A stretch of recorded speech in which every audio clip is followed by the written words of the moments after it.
Well, is the Labour Party in favour of immigration or in favour of controlling immigration?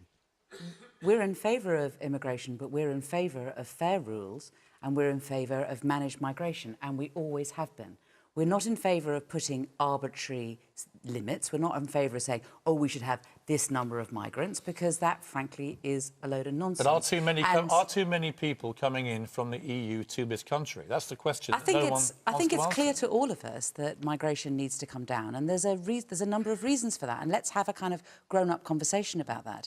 I mean, the reason that there are too many people coming in is because we have a skills gap in this country. We have to, whether it's plumbers, whether it's nurses, we've been getting people from Europe in order to fill those jobs because we've not been training up enough people ourselves. We've also been getting a lot of employers who are essentially taking advantage of people. We can see it. When I was last here in Peterborough, you know, there were family houses that had 10 people living in them. There was this hot bedding going on, which isn't as exciting as it sounds, but it was, you know, people who were being paid very little money, but who came over to Britain, were living on very low wages and were undercutting the local market. I hope that she gets everything that she promises that she's going to get, that she made in that speech. She said that we were going to get free access to the single market, that we weren't going to be paying tariffs, that there wasn't going to be any red tape, that we'd be able to trade freely, that we'd be kind of somehow a bit in the customs union and a bit out of the customs union. Well, this is what she was hoping for, not we were going to get. She said that these were the things that people have said this is her plan. Yes. And if that is her plan, she had a piece of paper, it had plan written on the top of it, you know. But the thing is that it was just a series of aspirations. It is centrally contradictory. All right, fine. Thank you very much. That kind of defeatist talk, I'm sorry, well, let me finish. Oh, that kind of defeatist talk doesn't do us any favours at all. Boris Johnson... You're not going to go into that. No. We're on Boris Johnson. It's not all about you, Emily. He keeps having a go at me. I know he had to go. He has a go at everybody. He deserved it. The woman up there on the right, and then I come to you. Can I just say that you can take quotes out of context, Piers, and you can twist them, but the truth is... What did I misquote? Piers, let her have her say. Well, hang on, what did I misquote? Well, hang on, we'll let her explain. You just accused me of misquoting it. Well, that's not the worst thing in the world, Piers. Abrogation of my journalistic integrity, David. All right. You can be pompous if you want, but Emily, it's your... Thank you. So, we were negotiating as part of the European Union with the Americans, and we were getting a deal called TTIP. And there were a lot of concerns about it, particularly about the effect that it might have on privatisation of the National Health Service. And a lot of people were against it. And then Donald Trump says that he's going to have a trade deal with us within weeks. First of all, trade deals don't take weeks. And if we're going to get bounced into a trade deal with the United States, we have to be very careful to make sure that we don't get ourselves bounced into a deal that will not do us any good. If we were having a deal with the United States as part of Europe that wasn't necessarily to our advantage, we need to be very careful. Where was the misquote? I put it within that context. What did you say? Did you say we were such a small player we might get swallowed up in trade? I said we have to be careful. Did you say given that we are now, compared to the European Union, a small player, we have to be very careful not to get swallowed up just to clarify, by such a large economy as the American. Just to clarify, you did say what I said you said. Get over your ego and listen to what it is I'm saying. It's not about ego.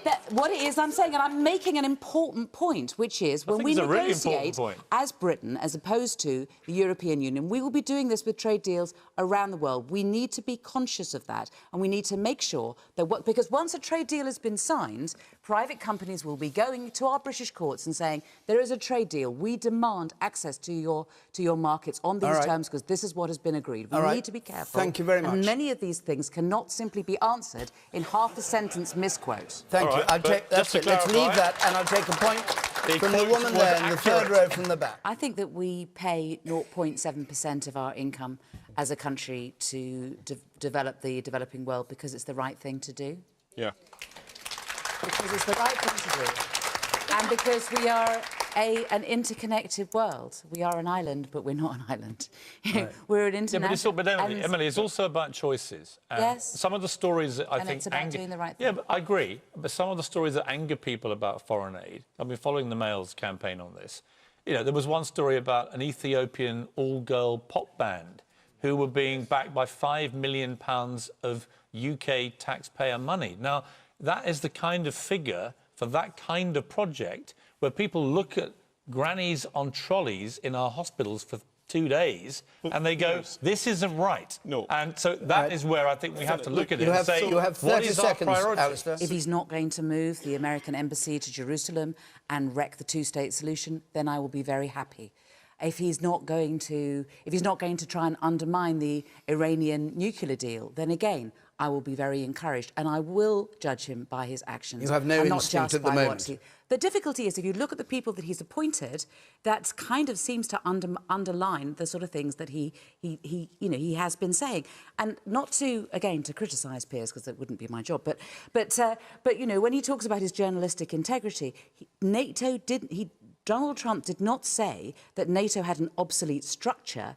He said it was obsolete. No. Now, our defence is based on NATO and our agreement and our agreements with America and the other states of Europe. And we need to have NATO, and we need to have an American seriously president think he's who thinking he understands. might break it up? Just to clarify, what we need to do... Donald Trump wants to continue with NATO. He just does not want America to continue paying an irrationally high amount of money to support everybody else. And what we have to do, I think, as Britain, we are Americans' closest and longest-standing friend. We are actually in a position of some power and some authority and influence.